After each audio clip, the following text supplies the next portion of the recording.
I kid you not when I say this, but I have never heard of this beef, probably because it was more innocent in nature. While this isn't too content related, I was so damn entertained by this, I had to give my thoughts on this. And yes, I know this is all news.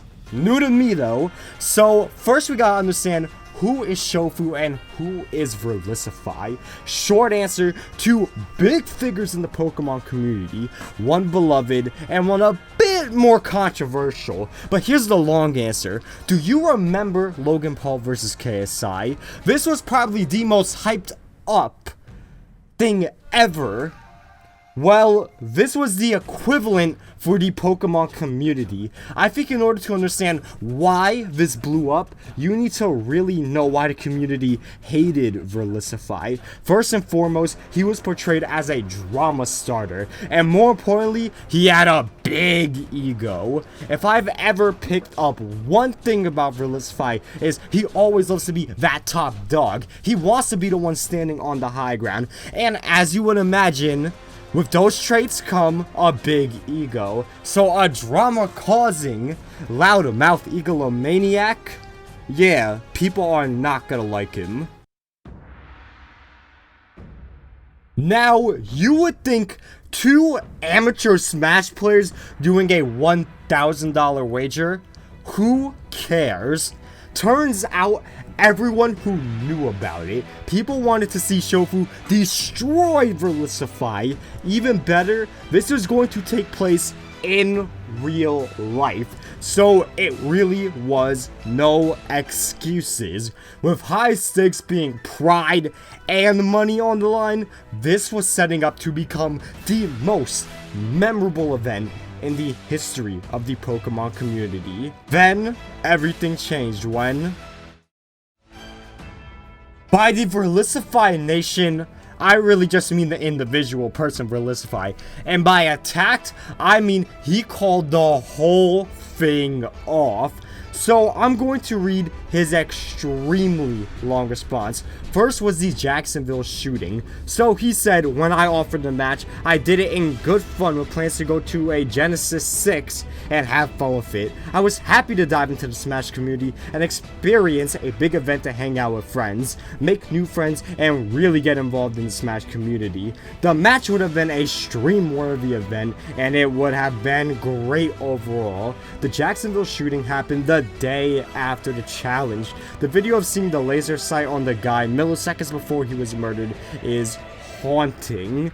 The reality of it is that I am not safe at any event. This was further confirmed by the immense amount of negativity shown by Shofu's fans, with quite a few threats coming from my challenge. It doesn't matter how much security is at any event.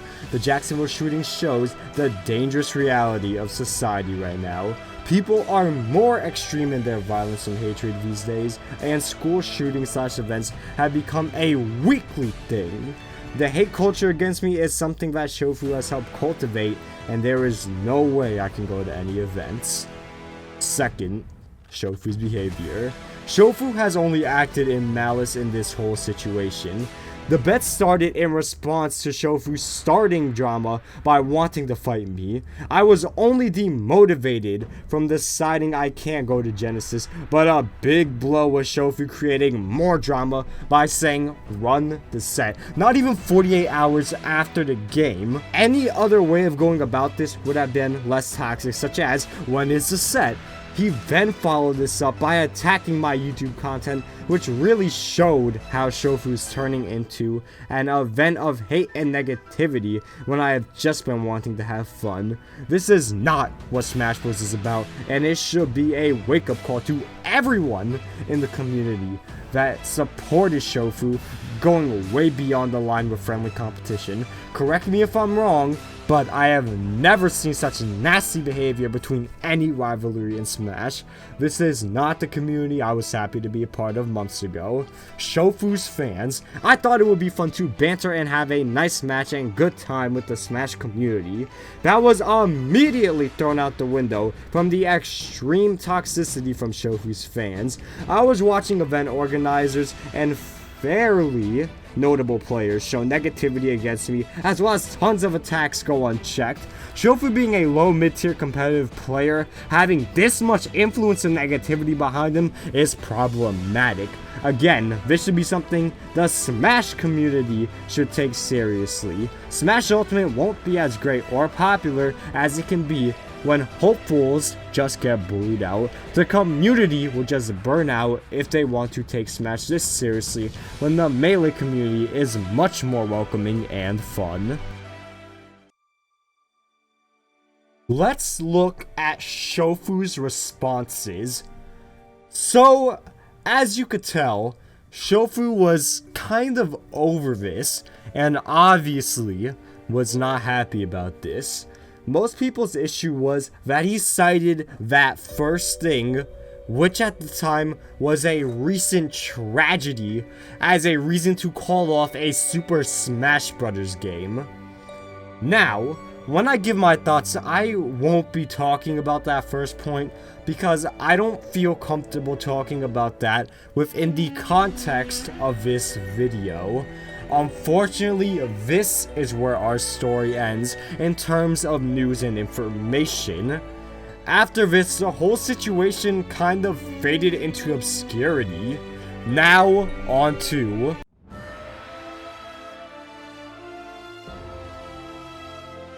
So, barring that first reason, here is what I have to say about that response. It was subjective.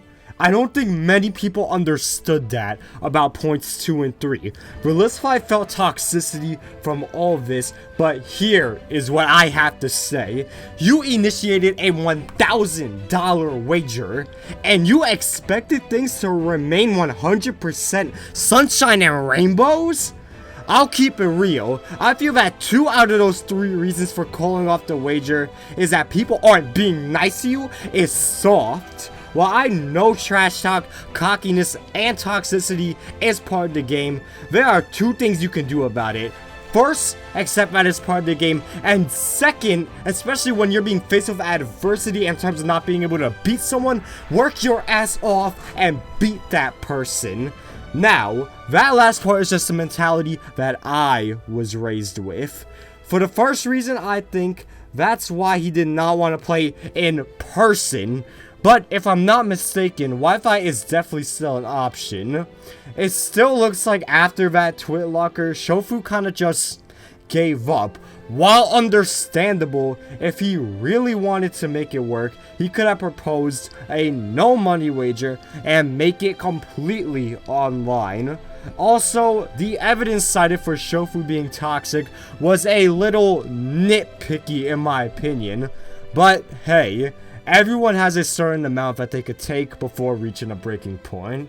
I think in the future, if this were to happen again, I'd say encourage your fan bases to act in a non-toxic manner. You can't control them, but if you will show that you don't support it, that is a start.